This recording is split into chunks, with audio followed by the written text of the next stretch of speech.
Hey guys, welcome to Riding Shotgun. I'm your host, Dr. Lorie Lofquist. This podcast is going to take you for a ride in the passenger seat. So climb aboard so that you can get armed with everything that you need to know in order to make health and wellness decisions that are important for your life and your family's life. So sit back, relax, and let's roll. Yay, it's fall. And with fall, what comes? Football season, of course. So when I think football, I think awesome tailgating, hanging out with friends. But the doctor side of me always thinks, oh my gosh, the concussions. Never fail, every year I see numerous football players that come in with concussions. Typically they're high school. The kids don't know how to block correctly, so they end up doing helmet on helmet hits.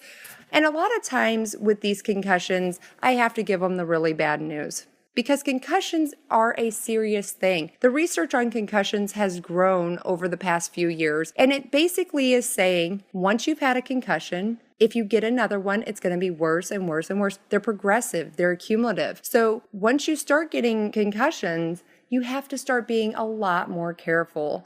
So the frustrating thing about a concussion is it can take a long time to heal. It can take 3 to 6 weeks post-injury to heal. And during that time, typically for these kids, I'm telling them, you can't play the video games. You can't read, which they usually like that because that means very little to no homework. But they also can't watch any TV. They can't play on their electronics. All of these things are not good for someone with an active concussion going on. So basically, with it being concussion season, I thought we should talk about some things that can actually help you in a concussion situation, and then things that can also be preventative for concussion too. Concussions don't just happen with sports injuries, though football always does make me think about that. But I see concussions a lot with motor vehicle accidents. You don't have to hit your head to actually have a concussion. If you think about a concussion, it is a bruise on the brain, essentially. It's brain cells rupturing because it slammed against your skull. Your brain is like a big wad of bubble gum floating around in a really hard pickle jar with pickle juice in it. And when you shake that pickle jar, that big old wad of gum occasionally can hit the side of that pickle jar. And that's what causes the bruise. So it doesn't have to be your skull actually hitting a hard object. It has to be your soft brain hitting your hard skull. That's what causes the concussion.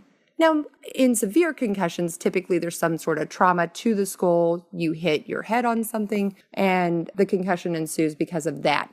Concussion symptoms don't come on right away either. A lot of times the swelling takes a while, or in some severe cases, the bleeding takes a while to build up enough that you can actually recognize that there's a concussion there. Some of the symptoms of a concussion is they're very tired, they're very lethargic, they might be grasping for words, they don't understand what you're saying to them, or they don't even recognize where they are. All those things can be signs of a concussion. If someone's had a concussion, or you suspect someone's had a concussion, if they all of a sudden seem extremely sleepy, it is not advised to let them go to sleep. This could be a sign that there is severe swelling going on in the skull, and they need to seek medical treatment right away. But we're here to talk about some things that can help prevent a concussion. So I ran across a research article recently that said that supplementation of omega-3 can actually help you prevent a concussion. And I thought that was really neat, so I wanted to investigate it a little bit deeper. And basically, omega-3s strengthen your brain cell membranes. So that will help reduce the cognitive decay when you have head trauma. That means you won't lose as many brain cells, which is really cool. They just won't rupture because the cell membrane is much tougher. So when looking up the dosage, if you have a concussion, you can take 3,000 IU of omega-3 or DHA a day, and that will help you not have as much cognitive decay as you would have normally. But then on the preventative side, if you're taking 1,000 IU per day as a preventative, you're much less likely to have a severe concussion. I thought that was extremely neat to learn because that would be something that every football player should probably be taking. And then maybe I wouldn't be thinking of concussions every time I think of football. You don't ever know when you're going to get in a motor vehicle accident, but if you are playing a sport that is very prone to getting a concussion, it would be advised that you should be taking 1,000 IU per day of omega-3 fatty acids. DHA is what it's called. There are some foods that you can eat that do have omega-3 fatty acids in them. Primarily, you're looking at your fish groups. Your body needs to consume omega-3s and omega-6 acids. We don't have any way to make omega-3 and omega-6 fatty acids. We don't have any way to produce these inside the body, so you must get them from your diet.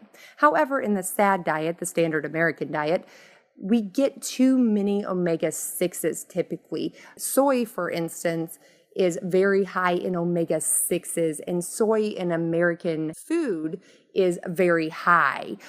Not only do we put it in a lot of our foods, but we also feed it to a lot of our foods. So conventionally grown animal sources, they're fed soy, have higher contents of omega-6s, which dilutes the content of omega-3 fatty acids inside the meat.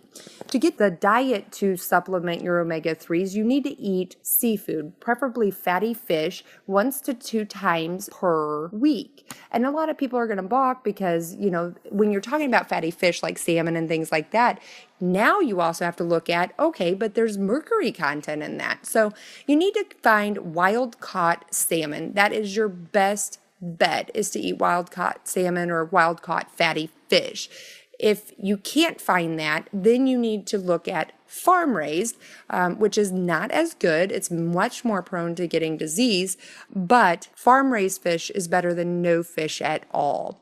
If you need a good recipe, comment down below, tell me the type of fish, and I will find you a recipe that I bet you'll like. Make sure when you're eating these meats, if you're going for beef, you're going to look for grass-fed beef. And I'm not just saying that because I want us to be green and all of that, but again, if they're fed a soy diet, it's going to dilute the meat, and you're not going to get the omega-3s out of it that you need. The difference between an omega-3 fatty acid and an omega-6 fatty acid, without going biochemistry on you, is omega-3s are anti-inflammatory. They are anti-inflammatory to your body. So by taking and boosting your omega-3s, not only are you going to strengthen that brain cell membrane, but you also have less risk for heart disease and cardiovascular issues. Omega-6 is a pro-inflammatory fatty acid, so it actually produces some inflammation. So then you would say, well, why would I want to produce inflammation in my body? Inflammation in itself is not bad. We're going to do a future podcast on that, so stay tuned. But inflammation is what triggers your body to heal itself. So we can't say, oh, I don't want any inflammation at all. I don't want anything that's going to trigger inflammation. You need some inflammation in the body. But as far as this podcast goes, upping your omega-3 fatty acids when you're playing a sport that you're going to be prone to getting a concussion from, or if you've previously had a concussion from a motor vehicle accident or already had a sports injury that caused a concussion, you need to be supplementing your diet probably with some omega-3 fatty acids. Go to your store, look for DHA, call my office. We carry it in office. If we don't have it in stock, I will order it for you and get it to you in a couple of days. But you need 1,000 IU per day as a preventative measure to help prevent you from having any future concussions. Remember, they accumulate. They worse every time. Your brain does not heal very well. So if you have any questions, you want to talk about it, post down below. I want to see what fish you don't think I can find a good recipe for. Or if you have a good recipe for fish, please, by all means, post it down below. I always am looking for new ways to prepare my salmon. The best way I find to do it right now is to cook it on top of a bed of spinach with little balsamic vinegar, broil it. So good. It's yummy. Anyway, I've got to go prep some salmon now. I will talk to you later. Bye. Hey guys, what a ride. I hope you enjoyed it. Now that you have been armed with that knowledge, I want you to go out and apply it. Know someone who could benefit from this info? Please share it with them. We'd love to hear from you. Call or text us at 636-678-4342. Or better yet, stop in and say hi the next time you're around our Fenton, Missouri office.